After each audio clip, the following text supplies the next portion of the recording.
Good morning. என் ஆண்டவரும் இரட்சகரும் ஆகிய இயேசு கிறிஸ்துவுக்கு எல்லா மகிமையும் செலுத்தி தேவ சித்தத்தின்படி தேவனுடன் சில நிமிடங்கள் என்ற இந்த வேத வாசிப்புக்குள் நாங்கள் கடந்து செல்வோம். இன்று திங்கட்கிழமை ஜூன் மாதம் 22ஆம் திகதி 2026. இன்றைய நாளுக்குரிய தலைப்பு கண்மலையின் மேல் கட்டப்பட்ட வாழ்க்கை. ஆரம்ப வசனமாக சங்கீதம் 18:2 பார்ப்போம். கர்த்தர் என் கன்மலையும் என் கோட்டையும் என் இரட்சகரும் என் தேவனும் நான் நம்பியிருக்கிற என் துருகமும் என் கேடகமும் என் இரட்சணிய கொம்பும் என் உயர்ந்த அடைக்கலமுமாயிருக்கிறார். ஹல்லேலூயா. இயேசுவே நம்முடைய கன்மலை என்பதை உங்களுக்கு தெரியுமா? இன்றைய வேத வசனம் அதைத்தான் நமக்கு கற்றுக் கொடுக்கிறது. அவர் நம்முடைய வல்லமையான கன்மலையும் பாதுகாப்பான அடைக்கலமுமாக இருக்கிறார். ஒரு உறுதியான கன்மலை ஒரு வீட்டை நிலையாக நிற்கச் செய்வது போல இயேசு உங்களை பலமாகவும் பாதுகாப்பாகவும் உறுதியாகவும் வைத்திருக்கிறார். இயேசு ஒரு முறை 2 வீடு கட்டுகிறவர்களை பற்றி பேசினார். ஒருவர் தன் வீட்டை கன்மலையின் மேல் கட்டினார், மற்றொருவர் மணலின் மேல் கட்டினார். புயல் வந்தபோது கன்மலையின் மேல் கட்டப்பட்ட வீடு உறுதியாக நின்றது. இது மத்தேயு 7 வசனங்கள் 24-27 முதல் 27 வரை. தேவனுடைய வார்த்தையை படித்து அதனை தியானித்து அது சொல்லுகிறபடி நடக்கும் போது உங்கள் வாழ்க்கை கன்மலையின் மேல் கட்டப்பட்டிருக்கும். ஹல்லேலூயா.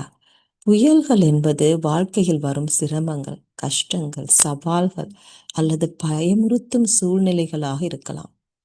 ஆனால் உங்கள் வாழ்க்கை தேவனுடைய வார்த்தையின் மேல் கட்டப்பட்டிருந்தால் நீங்கள் பயப்பட வேண்டியதில்லை. ஏன்? கர்த்தர் எப்போதும் உங்களோடு இருக்கிறார். அவர் உங்களை பாதுகாப்பார். ஹல்லேலூயா. இன்னும் ஒரு வசனத்தை பார்ப்போம். அப்போஸ்தலர் 20 வசனம் 32. இப்பொழுதும் சகோதரரே, நீங்கள் பக்தி விருத்தி அடையவும் பரிசுத்தமாக்கப்பட்ட அனைவருக்குள்ளும் உங்களுக்கு சுதந்திரத்தை கொடுக்கவும் வல்லவராயிருக்கிற தேவனுக்கும் அவருடைய கிருபையுள்ள வசனத்துக்கும் உங்களை ஒப்புக் கொடுக்கிறேன். ஹல்லேலூயா. நான் சொல்வதை திரும்ப சொல்லுங்கள். கிறிஸ்துவே நான் நிற்கும் கன்மலை.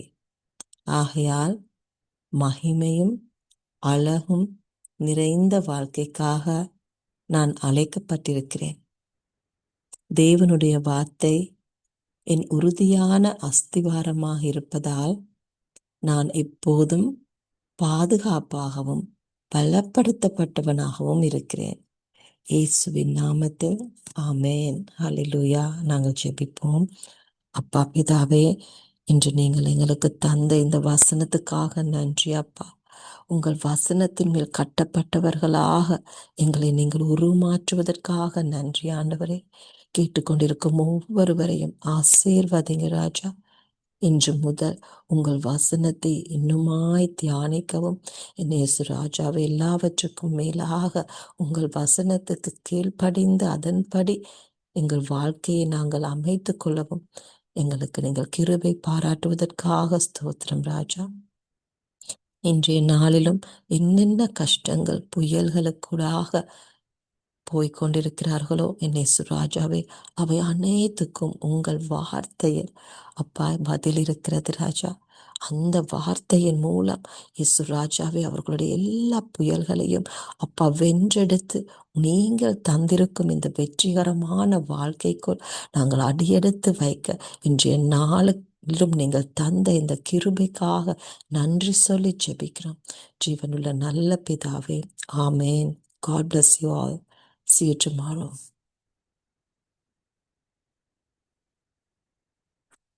Good morning. With all glory to our Lord and Savior Jesus Christ, let's look into the word meditation for today. Today is Monday, 22nd of June, 2026. And the topic for today is Founded on the Rock. The opening scripture is taken from Psalm 18 verse 2. The Lord is my rock and my fortress and my deliverer. Did you know that Jesus is your rock? That's what today's scripture teaches us.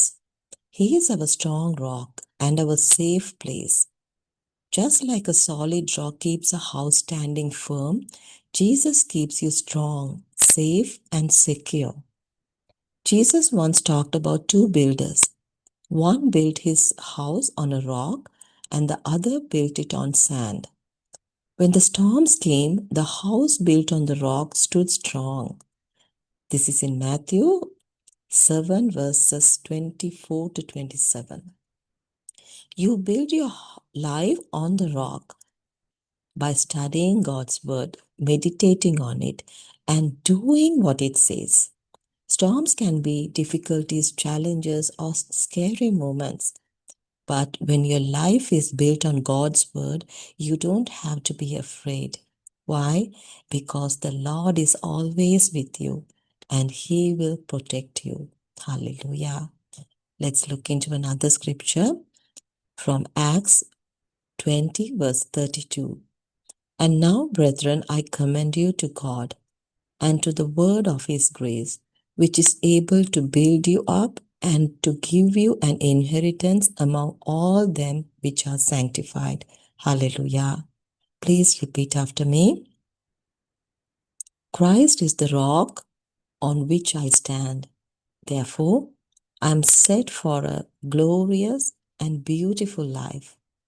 I am always secure and strengthened because God's word is my firm foundation. In Jesus' name, amen. Hallelujah. God bless you all. Have a wonderful day. See you tomorrow.